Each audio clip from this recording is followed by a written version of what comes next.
बच्चों ईमेल के बारे में कुछ इंटरनेट रिसर्च फर्म या ई मार्केटर या other estimates about the emails की बात कर लेते हैं। यहां से क्वांटिटेटिव क्वेश्चन बन सकता है।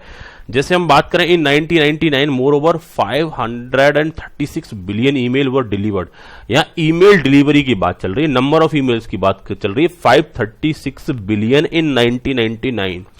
2000 में इन्होंने यूजर्स का कहीं ना कहीं एक एस्टीमेट लगाया ईयर 2000 में। तो number of active email users, ध्यान रहे एक एक्टिव ईमेल यूजर से मल्टीपल ईमेल भेज सकता है, तो नंबर ऑफ ईमेल्स यहां बढ़ चुके होंगे। तो अमेरिका में 111 मिलियन एक्टिव ईमेल यूजर्स थे ईयर 2000 के दौरान। और in 2009 active email users are 3.9 billion approx. और यही जो ईमेल यूजर्स जो 2019 में कितने हो गए, 3.9 बिलियन अप्रॉक्स हो गए। दैट मीन्स अगर हमसे बात की जाए कि ओवरऑल ईमेल यूजर्स की बात की जाए तो ये क्वांटिटेटिव टर्म्स कई बार आपके सामने आ सकते हैं कि कितने कितने किस किस ईयर में रहेगा, लेकिन थोड़ा सा संभावना कम है, लेकिन यहां से क्वांटिटेटिव क्वेश्चन बन सकता है। और अगला एस्पेक्ट जो पढ़ने वाले हम हिस्ट्री, यहां से स्टार्टिंग के 2-3 पॉइंट से क्वेश्चन बनने के फुल चांस रहेंगे। पहली बात तो हिस्ट्री ऑफ ईमेल की बात करेंगे तो यहां से क्वेश्चन ऑब्जेक्टिव में बनेगा, अच्छे से रिटेन कर लेना। यहां बात की it is rightly said that necessity is the mother of invention. जब हमें जरूरत होती है तो हम नए नए इन्वेंशन करते हैं। जैसे आज के टाइम में डिस्टेंस मेंटेन करने की जरूरत है, सोशल डिस्टेंसिंग की जरूरत है, तो हम फेस टू फेस क्लासेस के अलावा वर्चुअल क्लासेस पर ज्यादा फोकस कर रहे हैं, करना भी चाहिए, क्योंकि आज के टाइम पर नेसेसिटी ही यही है। और कुछ ऐसा भी नहीं है कि समझ नहीं आता, सब कुछ क्लियर कट वे में समझ आता है। जो डाउट होता है वो टीचर से हम डिस्कस कर ही लेते हैं। तो ये फैक्ट है कि necessity is the mother of all invention. साथ ही साथ हिस्ट्री में अगर हम जाएं, ईमेल की हिस्ट्री में जाएं, तो ये भी कहीं ना कहीं नेसेसिटी के बेसिस पर ही क्रिएट हुआ। और email was first used in 1960s। मैंने बोला 1960s, 90s। अगर मैं बोलता 1990s, इसका मतलब 1990 से लेकर के 2000। मैंने बोला 1960s, तो इसका मतलब 1960 से लेकर के 1970 के बीच में ये डेवलप हुआ।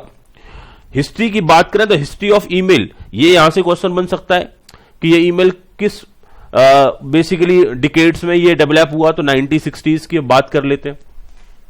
हिस्ट्री ऑफ ईमेल की बात करें तो the history of email address can also be attributed to Tomlinson. Tomlinson को ये कहीं ना कहीं हिस्ट्री इसके रिगार्ड में कहीं ना कहीं एक क्रेडिट दे रही है कि इसको ईमेल को इन्वेंट करने में टॉमलिसन का बड़ा रोल है, क्योंकि he choose the @ of symbol to provide an addressing the standard in the form of user @ of host।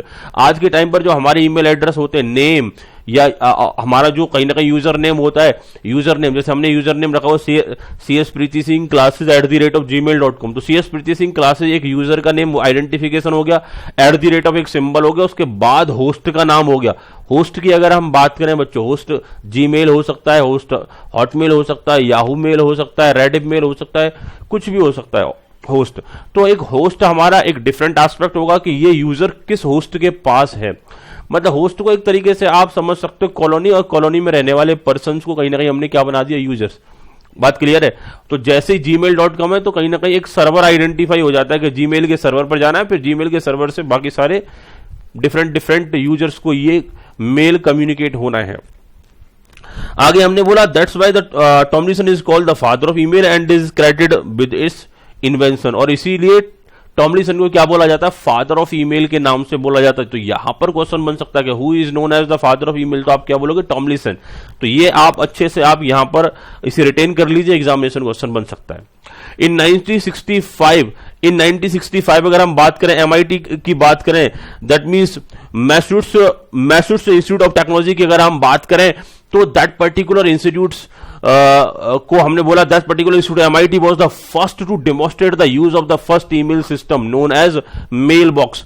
और MIT ने पहली बार ये mail box system, that means email system में ये मेल बॉक्स सिस्टम क्या किया, कहीं ना कहीं यूज किया गया था। तो ये भी एग्जामिनेशन का एक क्वेश्चन बन सकता है कि मेल बॉक्स सिस्टम कहां पर पहली बार डेमोन्स्ट्रेट हुआ, demonstrate the use of the first email system known as mail box. In 1972, file transfer protocol (FTP) was put in use to send the email message। हमने बोला जैसे जैसे इंटरनेट डेवलप हो रहा है वैसे वैसे इंटरनेट के protocol, rules and regulation develop हो रहे हैं। तो फाइल को किस तरीके से ट्रांसफर करना है, फाइल एक प्लेस से दूसरे प्लेस तक कैसे ट्रांसफर होगी, तो इन 1972 में फाइल ट्रांसफर प्रोटोकॉल को यूज किया गया ईमेल के दौरान। The file transfer protocol FTP is a network protocol used for the transfer of the computer files between a client and server using separate control and data connection between the client and server। अब आगे ये define किया गया कि sir file transfer protocol होता क्या। इनका कहना है एफटीपी एक ऐसा प्रोटोकॉल, ऐसा रूल्स और रेगुलेशन होता है जहां पर एक क्लाइंट और सर्वर के बीच में कम्युनिकेशन हो रहा होता है। बच्चे कह रहे हैं सर ये टेक्निकली जो क्लाइंट और सर्वर आपने बोला वो समझ नहीं आ रहा। बेटा यूट्यूब से आप कोई भी वीडियोस देखते हो तो अपने मोबाइल में टाइप करते हो, आप उसी पर्टिकुलर, जैसे आपने मान के चलो बॉर्डर मूवी देखनी है तो बॉर्डर मूवी के लिए आपने बॉर्डर मूवी टाइप किया यूट्यूब के सर्च में, तो आपकी रिक्वेस्ट गई, आप कौन बन गए, क्लाइंट, आपका जो मोबाइल क्या बन गया, क्लाइंट बन गया। थोड़ी देर बाद आपके सामने वो बॉर्डर मूवी का जो कहीं ना कहीं जो प्लेस है वो दिखाई दे जाता है कि यहां पर से बॉर्डर मूवी आप चला सकते हो, तो उस पर आप क्लिक करते हो, बॉर्डर मूवी चलना स्टार्ट हो जाती है। तो जहां से वो मूवी आपके लिए, उसकी एक कॉपी जो आपको भेजी गई, that is known as server. बात क्लियर है। तो हमने बात किया कि जब हम बात करते हैं फाइल ट्रांसफर प्रोटोकॉल, तो एक नेटवर्क प्रोटोकॉल होता है जो फाइल ट्रांसफर को रिस्पॉन्सिबल बनाता है कि फाइल ट्रांसफर कैसे होगा एक क्लाइंट और सर्वर के बीच में। तो जब भी हम एक मेल भेजते हैं तो मेल वो सर्वर पर चला जाता है, और जब तक वो सर्वर पर स्टोर रहेगा, जब तक कि वो कहीं ना कहीं उसका जिसको भेजा जाना है, जो उसका रिसीवर है, वो एक्टिव नहीं हो जाता। जैसे रिसीवर एक्टिव होता है उसके मेल बॉक्स में जा करके वो मेल क्या स्टोर होना स्टार्ट हो जाते हैं, आना स्टार्ट हो जाते हैं। The main drawback here was that the FTP created a separate mail for every recipient and then dispatched it, which resulted in the loss of precious memory space। इनका कहना है FTP का एक मेन ड्रॉबैक ये रहा कि हर एक mail के लिए एक सेपरेट, इनका कहना है FTP जो क्रिएट होता था, FTP created a separate mail, हर एक पर्सन के लिए, हर एक रिसिपिएंट के लिए एक सेपरेट मेल क्रिएट किया करता था FTP, जिसमें क्या होता था कि बहुत ज्यादा मेमोरी लॉस हुआ करता था। ये एक FTP का डिसएडवांटेज था, फाइल ट्रांसफर प्रोटोकॉल का डिसएडवांटेज ये था कि हर एक मेल के लिए हर एक रिसिपिएंट के लिए एक सेपरेट मेल तैयार करना, और उसमें हमारा मेमोरी स्पेस ज्यादा लगा करता था। In 1975 efforts to organize the email बोरफूड्स प्रोड्यूस्ड सक्सेसफुल रिजल्ट। बोरफूड्स का मतलब होता है कि कहीं ना कहीं एक सक्सेसफुल रिजल्ट। 1975 में ईमेल को ऑर्गेनाइज किया गया, कुछ सक्सेसफुल रिजल्ट जनरेट हुए उसका, और general operating area known as email account, ये कब डेवलप हुए, 1975 में, was created for the users who wanted to avail the email services. 1975 की बात करें तो 1975 में बच्चों ये ईमेल अकाउंट के कंसेप्ट्स डेवलप हुए। बेटा मैं एक बात बताना चाह रहा हूं, आज के टाइम में आप फुल फ्लेज ईमेल यूज करते हो तो बहुत सारे ऐसे फीचर्स हैं जो अभी के टाइम में आपको दिखाई नहीं देंगे। अभी के टाइम में तो आपको सारे के सारे फीचर्स अवेलेबल होते तो उतना ज्यादा आपको डिफरेंस फील होगा नहीं, लेकिन ओल्डन टाइम्स में बहुत सारे फीचर्स ईमेल के अवेलेबल नहीं होते थे। तो 1975 में इन्होंने बोला कि हमने a general operating areas known as email account was created for user who wanted to avail the email services। जो ईमेल सर्विसेज अवेल करना चाहते थे 1975 में उनके लिए ईमेल अकाउंट के ऑप्शंस चालू किए गए। SS control was done by giving the user a secret password which only he or she would know। दूसरा कि हमारे ईमेल को सिर्फ हम ही देख पाए, तो 1975 में ऐसा करने के लिए इन्होंने ईमेल के साथ साथ में पासवर्ड भी दिए कि आप अपने ईमेल अकाउंट को अगर एक्सेस करना चाहते हो तो आप अपना पासवर्ड टाइप करो और आपको आपके ईमेल दिख जाएंगे। अगले मुद्दे पर चलते हैं। Separate folder were created depending on the purpose like inbox for incoming message and outward for outgoing message. और 1975 के टाइम में ही सेपरेट फोल्डर भी डेवलप किए गए कि जो इनकमिंग मैसेज होगा उसके लिए इनबॉक्स होगा और जो आउटगोइंग मैसेज होगा उसके लिए क्या होगा, आउटबॉक्स होगा। ये सारे के सारे जो फीचर डेवलप किए गए, ये भी कब डेवलप किए गए बच्चों, 1975 में ही डेवलप किए गए। बात क्लियर है। 1976 की मैं बात कर लेता हूं, थोड़ा सा और डेवलपमेंट हुआ। जैसे जैसे ईयर स्टार्ट बढ़ते जाएंगे वैसे वैसे ईमेल के फील्ड में डेवलपमेंट होना स्टार्ट होते चले जाएंगे। तो 1976 की बात करेंगे। Was a watershed unusual years, हम कह सकते हैं वाटरसेड मतलब unusual years in the history of email marketing. यहां पर अगर हम बात करें तो email service was being offered in a commercial package and permanent, यहां पर ईमेल सर्विसेज के कॉमर्शियल पैकेज बनने लगे और permanent charges were applicable to those using the services, और जो सर्विसेज यूज कर रहे थे उनको परमानेंट चार्जेस भी देने पड़ते थे 1976 में। This lead to the requirement of offline reading, और यही एक रीजन रहा, पर्सन्स ने सोचा कि जब परमानेंट चार्ज लगते हैं तो ईमेल को ऑनलाइन रीड नहीं करेंगे, हम ऑफलाइन रीड करेंगे, और this lead to the development of application like Microsoft Outlook, और यही एक रीजन रहा कि जिसकी वजह से माइक्रोसॉफ्ट आउटलुक जैसे एप्लीकेशंस डेवलप हुए, क्योंकि इसमें ऑफलाइन में ईमेल आकर के स्टोर हो जाया करता था, बाद में उसे आराम से रीड कर लीजिए। तो 1976 में ईमेल चार्जेस का ईमेल का कॉमर्शलाइजेशन होने की वजह से कई बार कुछ अलग एप्लीकेशंस भी डेवलप हुए।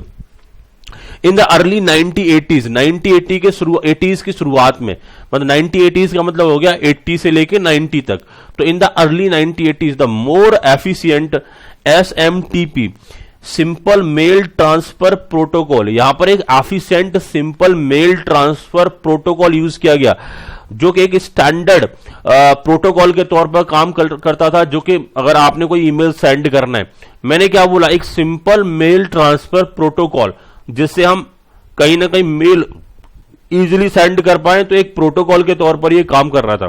तो the more efficient SMTP that means simple mail transfer protocol which become a standard protocol to be used in sending email messages.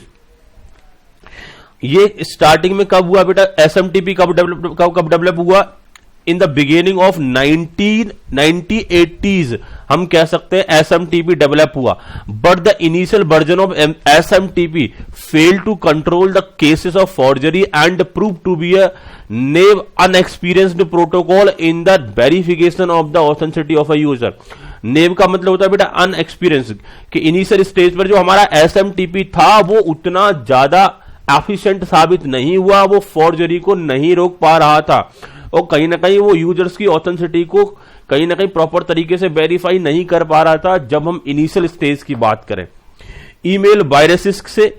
और जब हम इसकी बात करेंगे SMTP को प्रॉब्लम कहां से क्रिएट हो रहा था, तो यहां पर अगर हम बात करेंगे email virus, worms, spammers begin exploiting these loopholes in the SMTP, and even though many new and improved version have been released, this problem continue to be addressed till date।